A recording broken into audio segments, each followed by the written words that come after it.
오늘 우리가 이어서 보는 누가복음 말씀에서는 이제 예수님이 제자들을 부르십니다. 지금 이제 베드로를 부르시는 장면이 나와 있는데요. 베드로와 이 사람들이 이미 그물을 씻었습니다.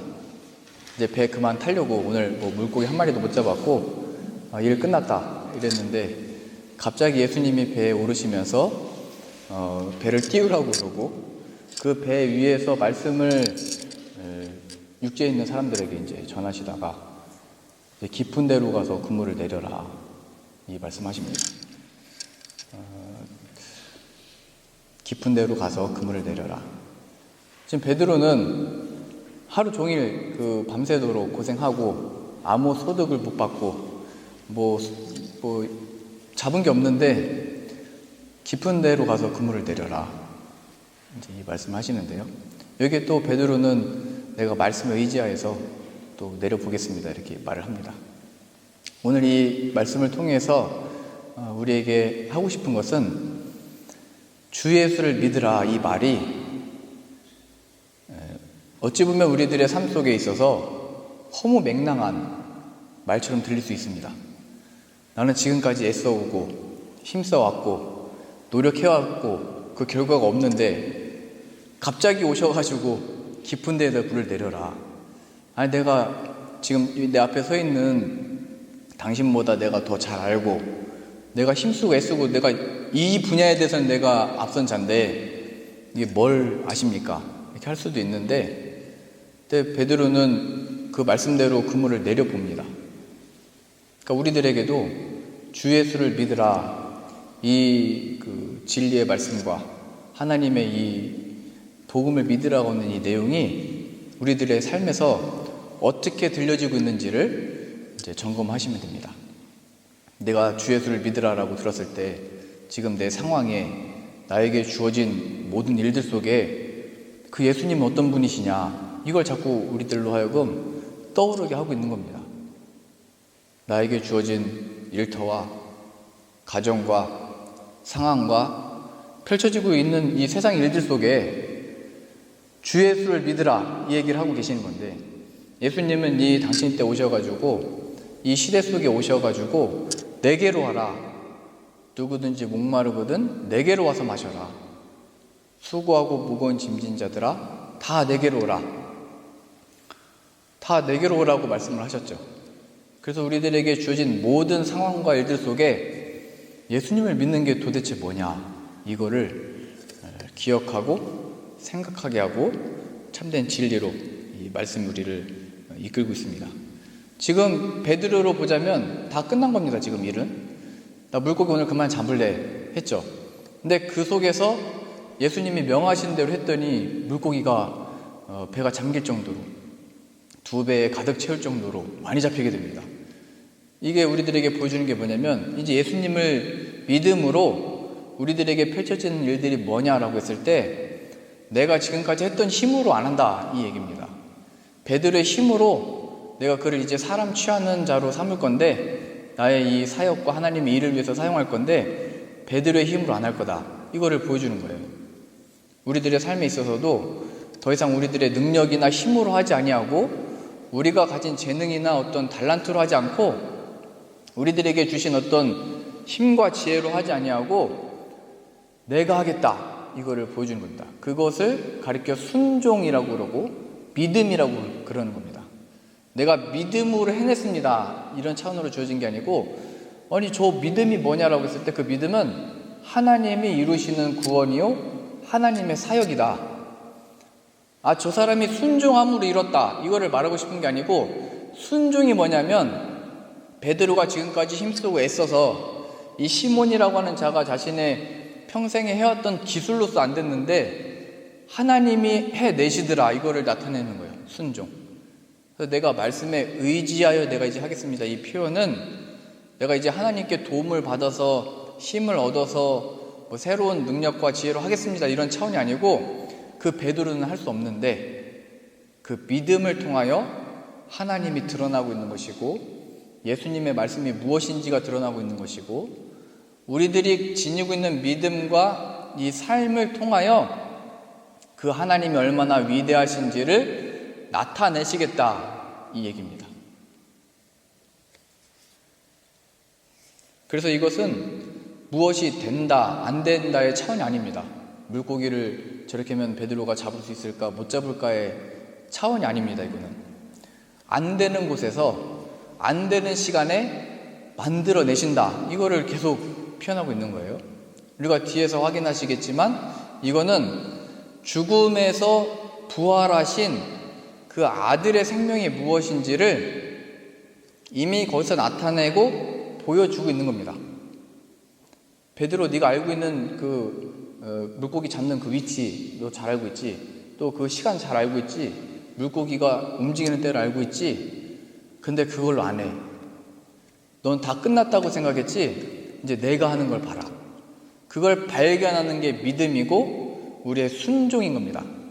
내가 이번에 순종하면 잡을 수 있겠지, 이게 아니고, 내가 이번에 믿음으로 하면 뭐가 되겠지, 이게 아니고, 되고 안 되고는 이제 하나님께 속한 것이고, 이러한 베드로의 경험과 체험을 통해서 이제 나중에 보이실 죽음 앞에서, 잡혀가심 앞에서 부인하고 모른다고 그러잖아요. 떠나가 버리잖아요.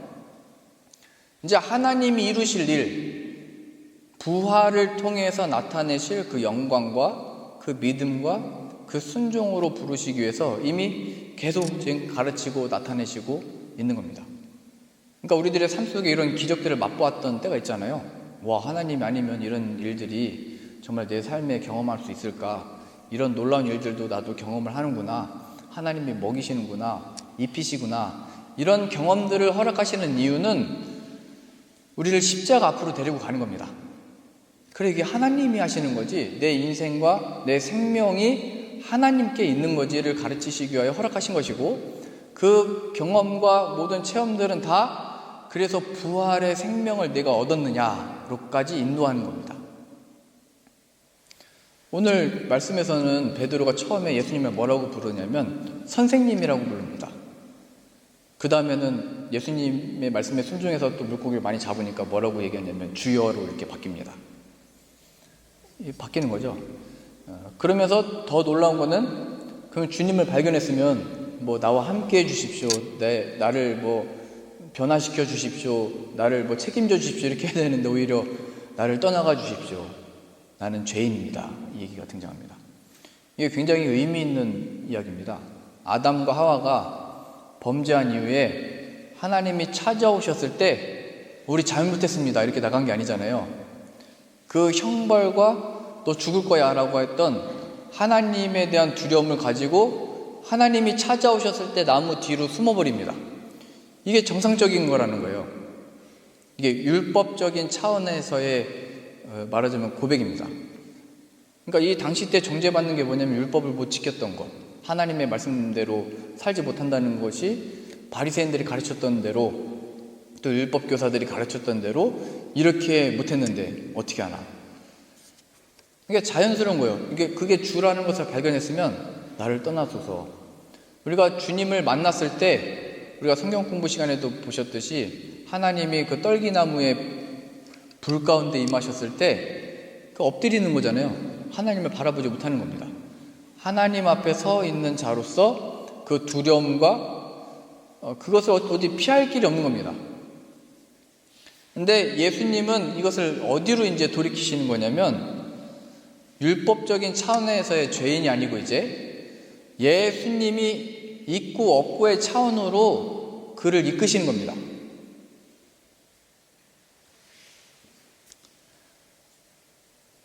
어떻게 보면 이 베드로는 굉장히 양심적인 사람입니다. 하나님 앞에 서 있을 때 내가 모르는 거를 어부가 아닌 예수님이 아셨네? 그걸 발견했다는 건 뭐냐면 예수님이 나를 다 아시겠구나. 이게 가장 두려운 거거든요. 제일 무서운 사람이 나를 다 아는 사람이잖아요. 그래서 나중에 예수님이 부활하셔서 찾아오셨을 때도 너 나를 사랑하느냐 말씀하셨을 때 베드로는 주님을 사랑하는 줄 주님이 아십니다. 또 예수님이 또 물어보시잖아요. 나를 사랑하느냐? 내가 주님 사랑하는 줄 주님이 아십니다. 이렇게 얘기를 하잖아요. 또 마지막 번에는 또 주님이 사랑하는 줄 주님이 모든 걸 다 아십니다. 이렇게 고백을 하게 됩니다. 내 모든 것을 아시는 예수님이 앞에 서 있으니까 그건 이제 두려움이고, 나중에 부활하신 예수님을 만났을 때도 그것에 대한 이 신앙 고백을 하게 됩니다. 이러한 것들은 다른 데서 확인을 하지 않아도 내 신앙과 믿음이 무엇인지를 확인하는 것에서 확인할 수 있습니다.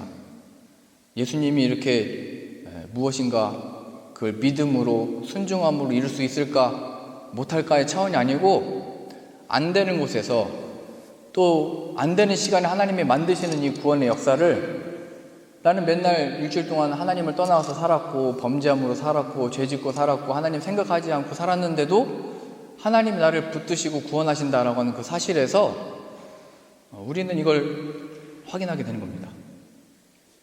예수님으로 인한 그 참된 구원이 무엇인지, 예수님의 부활 사건으로 인한 하나님을 고백한다는 것이 무엇인지, 우리 마태복음 16장 우리 같이 한번 보시죠.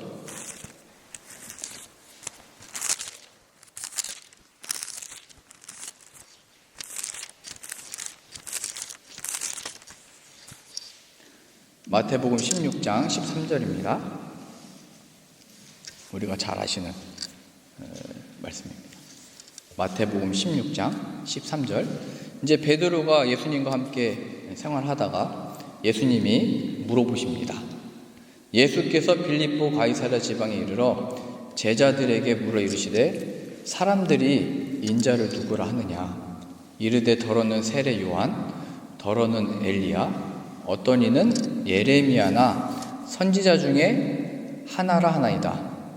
이르시되 너희는 나를 누구라 하느냐? 시몬 베드로가 대답하여 이르되 주는 그리스도시요 살아계신 하나님의 아들이시니라. 예수께서 대답하여 이르시되 바요나 시몬아 내가 복이 있도다. 이를 내게 알게 한 이는 혈육이 아니요 하늘에 계신 내 아버지시다. 이제 예수님과 함께 하면서 예수님이 물어보셨을 때 베드로는 이 고백을 합니다. 주는 그리스도시요 살아계신 하나님의 아들이십니다. 여기서 중요한 고백은 살아계신 하나님의 이 아들에 대한 어떤 의미입니다. 살아계신 하나님의 아들.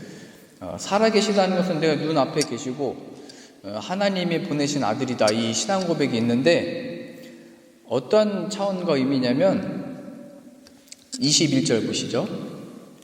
21절이요.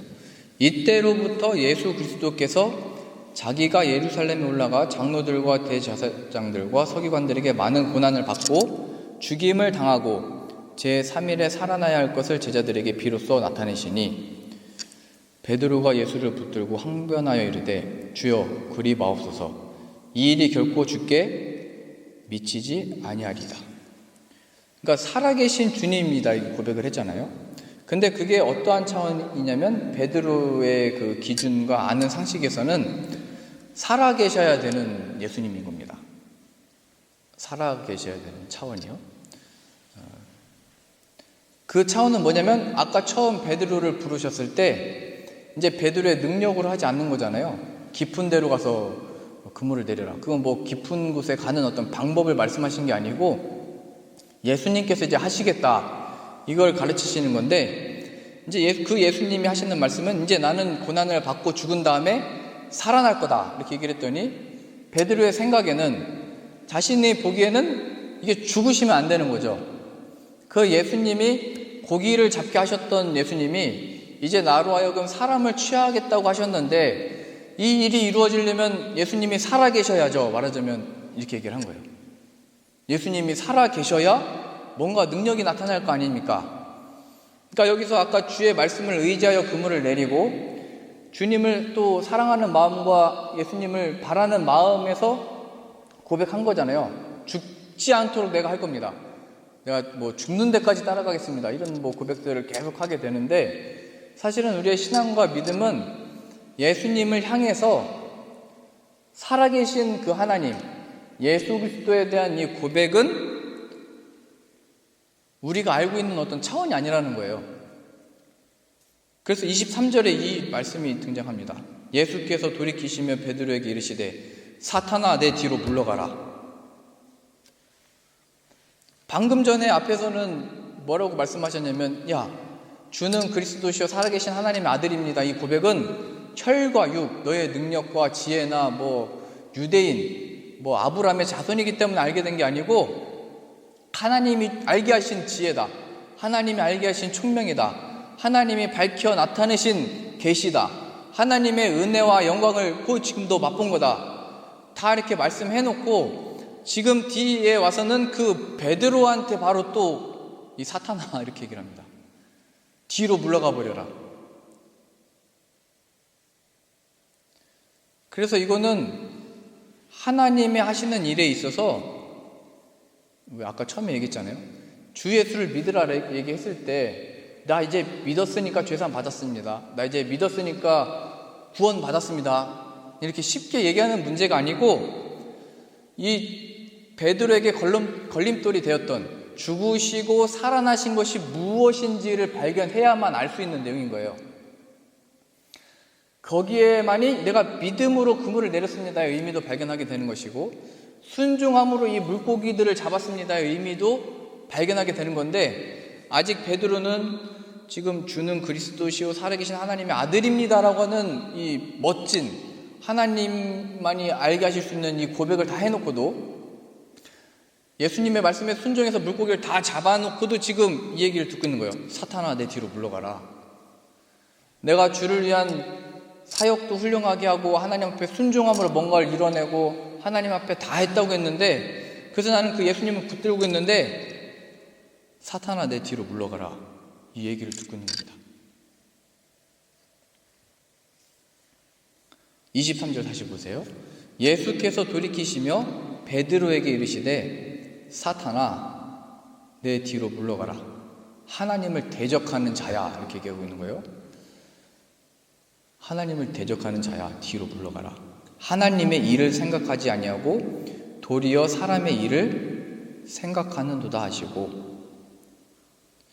그러니까 우리가 신앙 고백한 그 고백 자체에 어떤 의미가 있는 게 아니고 그 신앙 고백한 것의 내용을 갖는 것에 의미가 있는 거예요. 내용.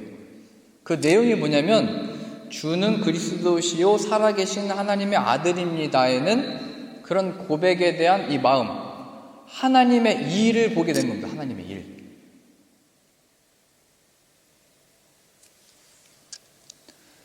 근데 지금 베드로는 사람의 일의 차원에서 내가 지금 어느 순간에 태어나서 예수님이 오셨고 하나님의 아들로 오셨고 이 일을 이루셨다의 간증 정도로 가지고 있고 그 예수님이 이제 이 일을 이루실 수 있고 해방을 이루실 수 있고 우리들을 향한 약속을 이루실 수 있습니다.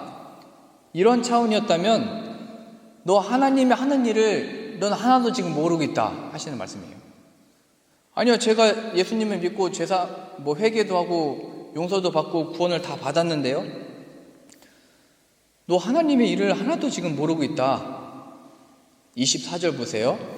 이에 예수께서 제자들에게 이르시되 누구든지 나를 따라오려거든 자기를 부인하고 자기 십자가를 지고 나를 따를 것이니라.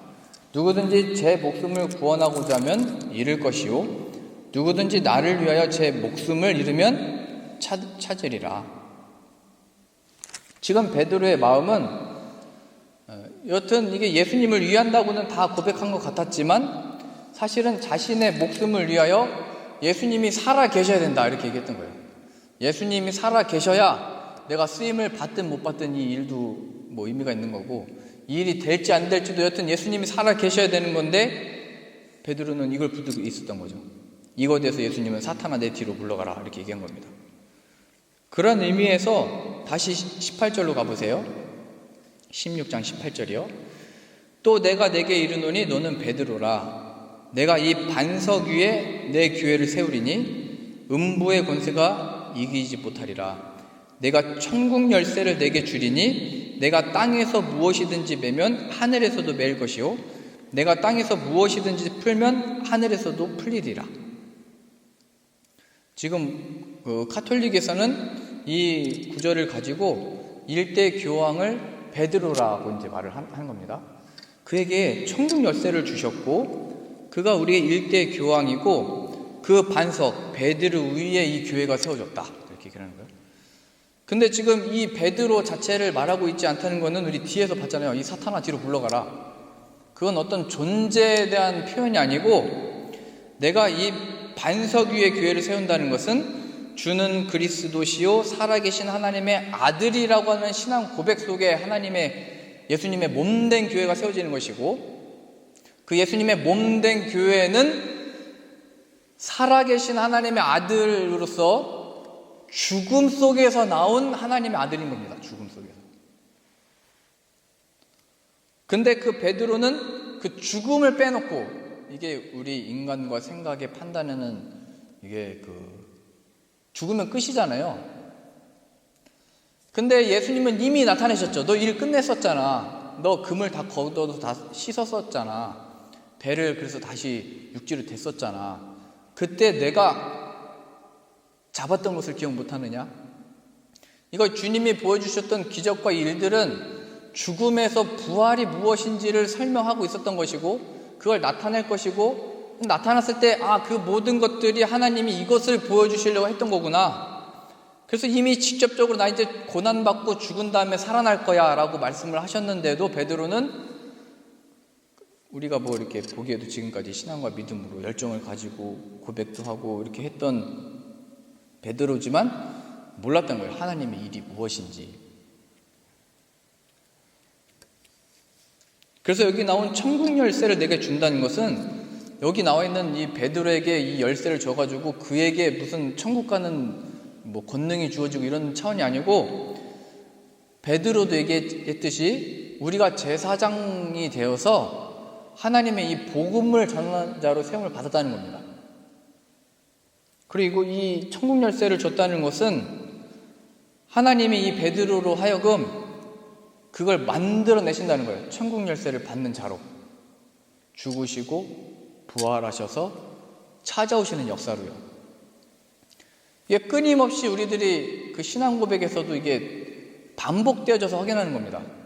지금 내 상황이, 내 일들이, 미래가 사람의 일의 생각과 판단으로는 더 이상 무슨 가능성이나 좋은 일 볼 거나 희망이나 소망이 없는데 그 속에서 이게 될지 안 될지, 순종하면 뭔가 더 잘 될까? 믿음으로 하면 이제 뭐가 될까? 이런 무슨 방법으로 주어진 게 아니고 사탄아 뒤로 물러가라. 그때 우리도 얘기하는 거예요. 내 마음속에 내가 주님을 믿는다고 하나님 앞에 나왔고 순종함으로 이 일들을 하고 있다고 생각을 했는데 내가 이 믿음을 하나의 수단과 도구로서 삼고 있었던 거구나. 하나님이 내가 무엇인가의 신앙의 체험과 경험을 주셨던 이유는 그 부활, 죽음에서 살아계신 예수님을 믿는 믿음으로 나가도록 허락하셨던 건데 여전히 우리들은 이런 상황에서는 내가 어떻게 합니까? 예수님 하실 수 있습니까? 늘 어떻게 무슨 가능성이 있습니까? 여기로 계속 나간다는 거예요. 누구든지 제 목숨을 구원하고자 하면 잃을 것이요 누구든지 나를 위하여 제 목숨을 잃으면 찾으리라. 이것을 베드로가 만들 실력과 능력이 없었는데 죽음에서 부활하신 예수님이 베드로를 찾아가고 성령을 받은 베드로는 이제 순교하게 되는 겁니다. 그래서 그 순교가 뭐냐면 야 어떻게 순교할 수 있냐 이런 차원으로 주어진 게 아니고 야 그건 하나님이 하시는 거구나. 하나님의 구원이구나. 우리가 만들 수 있는 게 아니구나. 죽음에서 살아나신 아들이신 거구나. 이 고백인 겁니다. 제가 폴란드에서 한국에 들어가자고 했을 때 많은 이야기를 들었습니다. 무책임하다. 가족들은 어떻게 뭐길래 너 혼자면 길거리에서 자든 뭘 하든 상관없는데 어떻게 할 거냐. 4명이나 되는 식구들 어떻게 할래. 그래서 폴란드에서 한국 들어갈 때는 비행기 표값도 없었습니다. 본래 한국 들어간다고 했던 게 아니었으니까요. 근데 하나님이 한국에 들어가고 바로 2주 안에 다시 유럽에 나오게 하셔서 40일 동안 지내게 하셨는데 그 40일 동안 지내면서 가는 곳마다 먹여주시고 재워주시고 빨래도 하고, 또 가는 데마다 이제 다른 데 가면 또 이제 못 먹을 테니까 많이 먹으라고 해가지고 제가 그때 40일 동안 5kg 넘게 쪘던 것 같아요. 계속 먹이시고 입히시고, 또 새롭게 만난 사람들마다 또 연결되어지고, 그래서 그 순간부터 물질적이고 기도해주는 후원자분들이 생겼는데, 1명, 2명 생긴 게 하나의 교회만큼 생겨버린 거예요. 그래서 저는 그때 깜짝 놀랐어요. 행정적인 어떤 장소나 위치나 시간에 모이는 교회는 아닌데 이게 보이지 아니하는 하나님의 교회구나. 우리는 교회라고는 이 조직과 모임이 있어야 뭔가를 또 걷고 그 교회 이름을 이렇게 하잖아요. 근데 제가 한 거는 제가 뭐 준비하고 있습니다, 어떻게 하겠습니다, 이게 한 것도 아니고, 먼저 그의 나라와 의를 구하라, 그러면 이 모든 것을 너에게 더하시리라 하신 그 말씀과 오늘 읽으셨던 이 말씀, 누구든지 제 목숨을 구하면 잃을 것이요 나와 복음을 위해 자기 목숨을 잃으면 구원하리라, 얻으리라 하신 이 약속이 믿어졌었어요. 그래가지고 갔더니 40일 동안 이렇게 지내고, 또 한국을 갔는데 지낼 곳과 먹을 것과 사역할 모든 것을 충만히 부어주시더라고요. 어떻게 보면 저희 가족은 이제 한국에 들어오게 됐는데 여기 살려면은 얼마큼의 돈이 있어야 된다, 이제 얘기하는 거죠. 적어도 200만 원 있어야 굶지는 않는다, 그 얘기를 하더라고요. 그런데 지나고 나서 이제 하나님의 놀라운 부어주시는 이 경험들을 하고 나서는 그때 더 크게 불러주게 그래서 제가 그랬는데, 그러니까 우리는 사실은 우리들을 위해서 뭐가 필요한지, 뭐가 또 얼마큼 하나님이 계획하시고 작정하시는지 모릅니다. 다만 순종함으로 그 나가는 자리에서 먼저 그의 나라와 의를 구한다는 게 무엇인지를 발견하게 되는 거죠. 내 목숨을 구하러 사는 게 아니고 예수님과 그 복음을 위해 목숨을 잃는다는 것이 무엇인지를 경험하게 되는 겁니다, 이 진리의 말씀들이.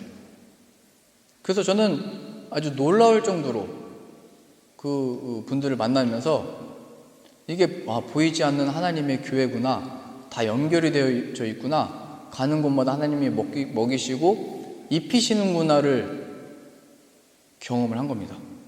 그러니까 이게 뭐냐면, 제가 한국에 가서도 아는 사람이 없으니까요. 10년 가까이 폴란드에 있다 가니까 누가 저를 또 알겠어요. 이제 아무도 없는 데로 간 겁니다. 그러면 내가 본래 마음 먹었던 대로 이 진리의 말씀들을 한 번도 들어보지 않는 사람들을 만나서 해야 되겠다 해서 이제 거리로 나간 겁니다. 그 자리에서 하나님의 만나게 해주시고, 믿음의 사람들을 만나게 해주시고, 또 복음 전도자들을 만나게 해주시면서 또 하나님이 이런 또 모임과 관계를 만드시더라고요. 아무것도 없는 시간, 아무것도 제가 모르는 그 자리에 갔는데 하나님이 일하신다는 것, 예비하셨다는 것, 계획하셨다는 것을 발견한 겁니다. 제가 이렇게 했기 때문에 그걸 경험한 게 아니고, 그 순간에 두렵죠, 무섭죠. 그 거리에서 본래 이게 뭔가를 한다는 게 맞을 수도 있고 해코지할 수도 있고 이단도 많고 그래가지고 저는 겁이 많아요. 그때 제가 의지하고 붙들었던 게 뭐냐면, 살아계신 하나님의 아들, 그가 살아계셔서 함께 계신다 이런 차원이 아니고, 그래 죽음에서 부활하신 거지, 지금 여기 지금 아무것도 없고 지금 갑자기 생뚱맞게 사역을 하다가 들어가지고 지금 왜 여기 있지라고 하는 그 순간에 사람들의 고백은, 처음에는 제가 큰 교회 목사님들과 감독님들과 다 찾아갔어요. 이런 마음을 얻어가지고 했는데 조언을 얻고 싶습니다 했더니 다 걱정을 하시더라고요. 어떻게 하려고 그러냐고. 그래도 교회 이름이라도 있어야 우리 교회에서 후원을 하든지 뭘 한다고. 저는 후원해달라고 말한 것도 아니고 그런 부담으로 그게 와닿나 보죠. 이제 다 놓고 왔다고 하니까. 근데 제 마음에는 죽음에서 부활을 만들어진 그 하나님 역사를 경험도 하고 싶었고, 그것을 계속 경험을 하게 되더라고요. 정말 하나님이 먹이시고 입히시는 거구나. 그 상황과 일들에 대해서 오늘 베드로는 물고기 잡는 것에서 먼저 확인을 했던 것이고, 저는 그거를 발견한 다음에 그 허락하신 자리에서 그 경험들을 하게 됐던 것이고, 근데 제가 이런 간증이나 내용들을 안 하는 이유는 그때 그러면 계속 물어봐요. 어떻게 먹고 살았냐고 계속 그것만 물어봐요. 그래서 얼마나 했냐고. 제 이 말을 안 하는 이유는 그게 너무 커서 그래요. 제가 경험하지 못했던 교회에서 성도님들도 받지 못했던 그런 하나님의 살아계심의 역사를 그때는 그걸 경험했던 것이고, 그런 차원에서 독일에 온 것도 사실 저희 개인으로는 하나님이 이 죽음에서 부활하신 예수님을 계속 경험하는 겁니다. 그게 또 왜 갑자기 또 거기에 가? 왜 말레이시아 갔다가 폴란드 갔다가 왜 자꾸 정하지 못하고 왜 자꾸 돌아다녀? 근데 그런 소리는 저에게는 이제 상관이 없는 거죠. 죽음에서 부활하신 그 예수님을 발견했기 때문에 갈 수 있게 된 것이고, 가는 곳마다 예비하신 그 은혜들을 나눌 수 있게 되는 것이고, 하나님의 뜻하신 이 경험들을 하게 되는 것이 저는 너무나 좋은 것 같습니다. 어떤 의미에서는 이게 긴장감이 있고 뭔가 이거 어떻게 되지? 이렇게 가만히 있을 수 없는 그런 상황인지는 모르겠지만, 하나님이 저의 어떤 사역과 이 삶들을 통해서 계속 살아계신 하나님이 뭐냐, 정말 내 인생에 살아계신 하나님이냐, 하나님이 정말 함께 계시냐, 그 경험을 죽음에서 부활하신 그 예수님을 그 모든 순간들마다 시간들마다 이렇게 대보는 겁니다. 지금 내 순간에 이 상황에 예수님 빼면 뭐가 남지? 지금 나에게 주어진 이 일들과 우리들의 이제 우리가 25주년을 맞이했는데 앞으로는 뭐가 되지? 그 예수님이 있으면 그게 전부고, 예수님이 없으면 조급함이고 또 쓸쓸함이고 두려움이고 걱정이 가득해지는 거죠. 베드로가 지금 얘기하는 거예요. 주님 살아 계셔야죠. 함께 계셔야죠. 지금 무슨 얘기하는 거예요? 항변하여 이르되 주여 그리 마옵소서. 그런 일은 있으면 안 되는 겁니다. 지금 예수님께서 이렇게 사역하고 고치시고 모여들고 사람, 이때가 지금 그 능력과 힘을 가지고 하셔야 될 텐데 그게 무슨 말입니까? 항변했대요. 하나님을 대적하는 자야, 뒤로 물러가라. 하나님의 일을 생각하지 아니하고 도리어 내가 사람의 일을 생각한다. 내가 너를 처음 불렀을 때 어떻게 불렀냐? 내가 깊은 곳에 가서 그물을 내려서 물고기를 잡지 아니했냐? 내가 이제 너를 사람 취하는 자로 삼을 건데 내 능력으로 안 할 거야. 사람의 일로 안 할 거야. 하나님의 일로 할 거야. 이걸 가르치시기 위해서 십자가로 가신 겁니다. 그래서 우리들이 그 예수님의 십자가의 보혈의 능력을 믿습니다 고백하는 것은, 살아계신 하나님, 함께 계신 하나님을 믿습니다 하는 이 고백은 죽음에서 부활하신 그 아들이 진짜인 것을 알기 원합니다. 이 고백인 겁니다. 그게 우리 배를 타진 않잖아요. 우리가 악기를 들 수도 있고 연구를 할 수도 있고 공부가 될 수도 있고 아이들이 될 수도 있습니다. 근데 예수님은 다 아십니다. 물고기들도 때가 돼서 다 언제 오는지도 알고 계시고 물고기를 다 이동하기도 하시는 거죠. 우리들의 어떤 성과나 우리들이 하는 일들의 어떤 성공이나 이것도 예수님이 다 아십니다. 그 속에서 주는 그리스도시요 살아계신 하나님의 아들이 무엇인지를 경험하게 하고 배우게 하고 알리시는 겁니다.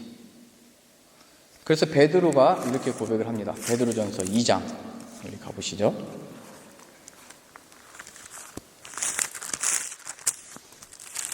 베드로전서 2장 9절입니다. 그러나 너희는 택하신 족속이요 왕같은 제사장들이요 거룩한 나라요 그의 소유가 된 백성이니 이는 너희를 어두운 데서 불러내어 그의 기이한 빛에 들어가게 하신 이의 아름다운 덕을 선포하게 하려 하심이라. 너희가 전에는 백성이 아니더니 이제는 하나님의 백성이요 전에는 국류를 얻지 못하였더니 이제는 국류를 얻은 자니라. 베드로로 보자면 베드로가 이 고백을 했을 때 내가 이제 하나님의 이 은혜와 긍휼을 받은 자로서 서 있게 됐고 우리가 하나님의 택하시고 그런 족속이며 왕같은 제사장이며 거룩한 나라며 그의 소유가 된 것은 이 어두운 데서 불러내서 기이한 빛, 하나님의 영광의 이 찬란한 빛, 예수 그리스도 안에 들어가게 하신 이 일은 하나님의 아름다운 덕을 선포하기 위해서다. 나는 죄인이었으나, 예수님을 떠난 자였으나, 예수님을 부인한 자였으나 하나님 자꾸 어떻게 하시려고 이 상황이 주어지는 거예요 했던 우리들 속에, 여기서 무슨 하나님의 역사를 보겠습니까 했던 그 속에 베드로로 또 아까 고백으로 보자면 항변했잖아요. 죽으시면 안 됩니다. 어떻게 그걸로 무엇을 어떻게 하시려고 하시는 겁니까? 내 인생과 내 역사를 송두리째 잃어버리는 것 같은 상황인 거죠. 예수님이 사라진다는 건 지금 이제 모든 기대를 걸고 배도 버려두고 이렇게 와버렸는데 그 예수님이 나 이제 죽을 거야 하시니까 이해가 안 되는 거죠. 하나님의 아름다운 덕을 선포하게 하시려고 우리들에게 주어진 이 삶 속에 어떤 의미에서는 이제 그물을 닫고 끝났다, 더 좋은 게 볼 게 없다, 내 일은 여기까지다 했던 그 속에 죽음에서 부활하신 하나님 역사를 나타내신다는 겁니다. 그게 바로 우리를 먼저 찾아오신 예수님을 통해서 펼쳐지기 시작하는 것이고 그 예수님이 우리에게 말씀하시기 시작하는 것이고 그 말씀하신 하나님께서 인도하시고 이루어내시는 겁니다. 베드로가 그 천국 열쇠를 그렇게 얻게 된 것이고 우리가 그 천국 열쇠를 얻게 된 것입니다. 내가 이 반석 위에 교회를 세우리라. 그 반석은 주는 그리스도시요 살아계신 하나님의 아들입니다. 죽음에서 부활하신 하나님의 아들입니다. 지금 이 상황은 끝난 게 아니고 하나님의 역사를 펼치실 순간입니다. 안 될 것 같은데 하나님의 살아계심의 역사가 나타날 것을 믿습니다. 그렇게 세워지는 겁니다. 그런 예수님의 몸된 교회가 우리들인 것을 기억하시고 또 25주년을 맞이한 또 이 교회 역사도 그 예수님께서 이끌어 가실 것이고 하나님의 또 이 온 세상에 있는 하나님의 몸된 교회들을 세워 나가실 것입니다. 그러니 우리가 믿음으로 베드로가 오늘 처음 고백했을 때 말씀에 의지하여 내가 금을 내리겠습니다. 이 의미를 사실은 잘 모르면서 했던 건데 이제는 죽음에서 부활하신 그 예수님을 기억함으로 부활의 생명이 죽음에서 부활이 무엇인지를 알게 되고 믿게 되고 살아가는 우리의 삶과 인생 되어지도록 붙드시고 인도하여 주옵소서. 이 천국 열쇠가 아브라함에게는 너와 내 자손으로 말미암아 천하 만민이 복을 받으리라 하신 그 약속입니다. 예수님을 통하여 아브라함도 묶여 있는 거고 지금 이제 베드로도 묶여 있는 거고 2000년이 지난 우리들도 그 예수 그리스도 안에 통일됐다 이 표현입니다. 예수 그리스도 안에 그 문을 통하여 하나님이 하시는 일을 기대하고 바라면서 나아가는 저 여러분들 다 되실 수 있기를 바랍니다. 기도하겠습니다. 하나님, 예수님을 믿는 것은 죽음에서 부활하신 아들을 믿는 것입니다. 그러니 우리들의 상황이 끝난 것 같고 포기한 것 같고 낙심한 것 같고 별 무슨 다른 것을 기대할 것 없는 것 같은 그 상황 속에서 깊은 곳에 가서 그물을 내려라 하신 그 말씀에 순종했던 것처럼 주 예수를 믿으라 이 말씀에 순종함으로 죽음에서 부활을 바라보는 우리의 신앙과 믿음 되어지도록 붙드시고 인도하여 주옵소서. 예수님의 이름으로 기도합니다.